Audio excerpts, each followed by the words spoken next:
And so she lived in San Cristobal de las Casas, Wendy's sister, and Wendy was staying near her, by her. Well, the sister was in a textile trade, and she had these vests that she would make, and then she would go out and pay ancient Mayans, and you could tell it was still in their bloodline, and she would give them the thread, and she would give them the vests, and she would pay them, oh God, $1.50 an hour or something to needlepoint beautiful birds and flowers and feathers onto these vests. And the whole thing cost her about $15 in production costs, and then she would sell it to the real world for $30, and then, as I saw in Old Town, those would be marked up to $60. Smell the explosion, feel the barbecue, see the hummingbird.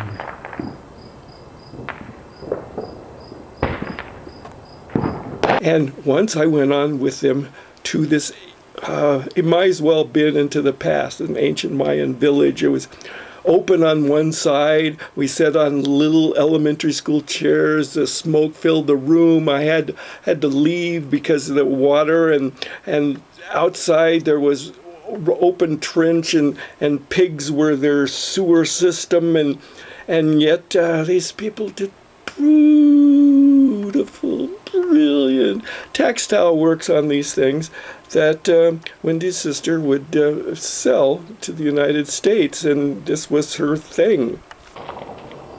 I meant to say, smell the barbecue, hear the explosions, feel the wind, see the hummingbird. We put a marshmallow in front of you. How many would eat the marshmallow instantly? Okay, if I told you that we could wait, if you would have 2 marshmallows, if you waited 7 minutes, who could wait 7 minutes for 2 marshmallows? I don't know. That's 7? it? 7? I don't know. Why are we outside? You could wait a long time. It's corn. So that's it? It's all about the corn. I can do it. Okay, they say that the longer you can wait, the more patience you have helps you later in life. I don't know about you guys, but I have a feeling that text message has destroyed any sort of patience you have. Taste the horizon. So we loaded up the VW Bug, just filled the back seat full of boxes of textiles, and Wendy and I crammed into the front seat, passenger seat. And Wendy was a big girl, and I'm a big guy, and we didn't quite fit in the same seat together, and her littler sister drove. And we were on our way to the Guatemala City airport to mail these packages to America.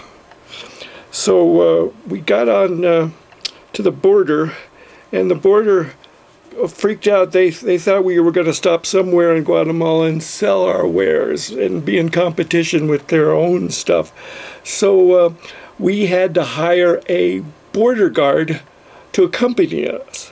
Now, as I said, the VW Bug was full, just packed to the max, and we kind of shimmied things around, and we crammed this small guy into a space where a box should be, and he just shoved himself in there like that.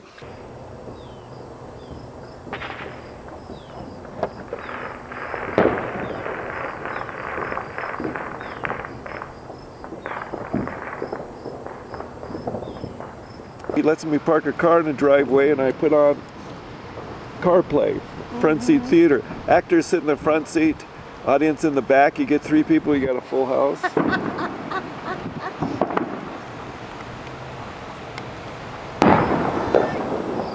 Where do I want to go tomorrow? Where do I want to be today?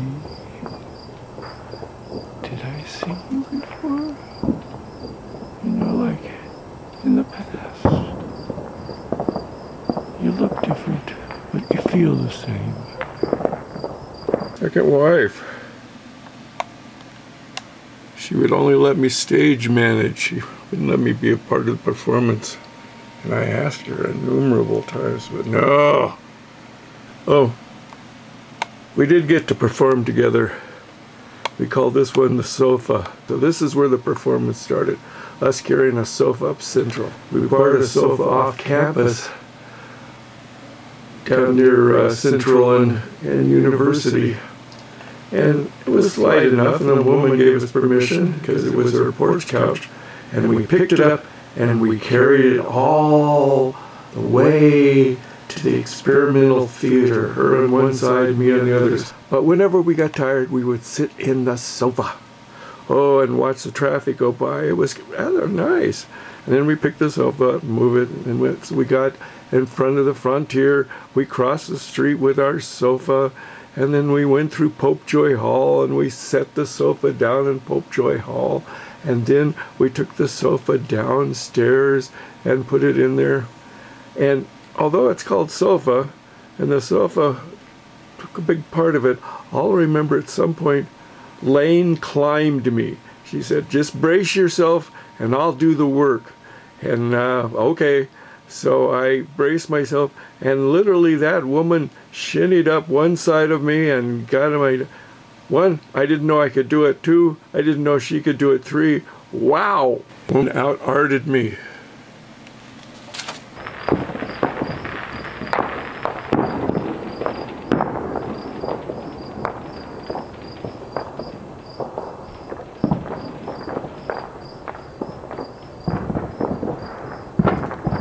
And off we went.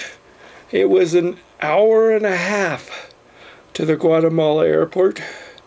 And if you drive through Guatemala, you know that they're tiered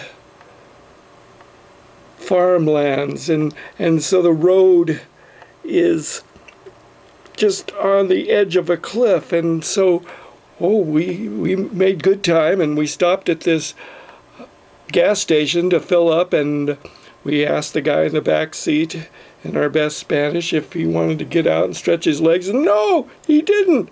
He just wanted to stay stuck in there. And so we made it to the Guatemala City airport, paid the guy off, shipped the boxes off, and then we had our Guatemala adventure, where we stayed at the edge of a lake that had two steaming volcanoes in the background, and these people grew orchids, and we thought they were living in Eden, except the woman had some sort of let's put it bluntly, she had to take pills for anxiety, and boy, even this was anxiety ridden, even to live in the Garden of Eden growing orchids, because every 3 months they had to leave the country, get a return visa, and move back into their house. German 1, period 2. Dictation. Ich bin furchtbar müde. Otto. I forgot.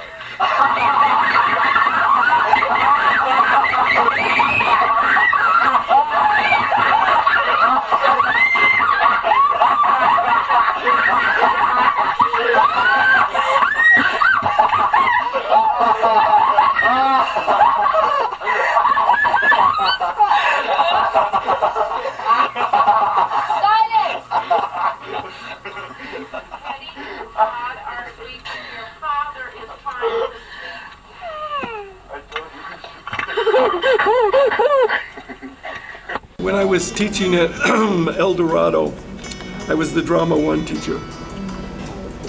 And one of the kids went on, they were wonderful kids, and eventually they'd move on to advanced drama. And in advanced drama, Wimmer was their teacher, and he would put on a 10-minute play festival where he'd team the kids up, and they would write a 10-minute play. But they had to present it to the vice principal to, I guess, vet it before it happened. And so these kids wrote this play, and the vice principal said it had no redeeming social value. So I had to do that play. So the name of the play was Waiting for Fluffy, or this movie has not yet been rated. And when you read it, it's sort of the kids had inadvertently redone Waiting for Godot in a very modern manner about these two guys named Spike and Tyke who were waiting for Fluffy, the ice cream man. Only in this case, Godot shows up. At some point, Fluffy appears. And I says, oh, I have to do this. Now, I started the kids in rehearsal at school, where we'd meet after school I somehow became the guitar teacher, and so we would rehearse in the guitar space because I was going to perform it at Trick Lock as the curtain riser for this other play I was putting on, where I tried to make it so that people couldn't tell whether the kids were acting or the play was going on, because it started when the kid was sweeping the stage and then it was just a guy and a female actress. So I needed a curtain riser, so I did Waiting for Fluffy as my curtain riser. But sometime between when we started rehearsal and before opening night, the kids discovered Datura, loco weed. It grew free in their front yard, and if you took loco weed, they got it for free and they sold it to people. This was their free drug. And kids at El Dorado were putting their hands through the wall thinking they were getting a Coke out of a Coke machine. They were seeing things that weren't there. They were being depersonalized. And this was happening a lot. And so on opening night of Waiting for Fluffy, Mike and his partner Prescott showed up, and they were there. We were all ready. We're going to do this play. But Prescott was being followed around by his mother. And I go, well, this is odd. Usually the parents don't give a shit about these kids, and here mom is like 3 feet behind the kid. And finally I asked Mike, I says, why is Prescott's mom here? He goes, yesterday he was found running around in his house, and he thought he was playing with his cat. But his cat had been dead for 3 years, and mom caught him and wondered that something was up with this kid because Prescott had tried out some of their product. So mom had to shepherd the kid because he was having sort of these out-of-body experience, depersonalizations. He was playing with a cat that was been dead for 3 years. Now, after the play was over, Mike decided to take loco weed out to San Francisco to sell it because it was a free product and maybe they'd buy it. And loco weed grew in his front yard. And so he eventually came home after he found out his dad found him naked in the front yard yelling and screaming at people because nobody wanted to buy his product, so he took it himself. And he had an out-of-body experience where he was naked in his family's front yard. And so that's my experience with depersonalization. And this is where I met this woman.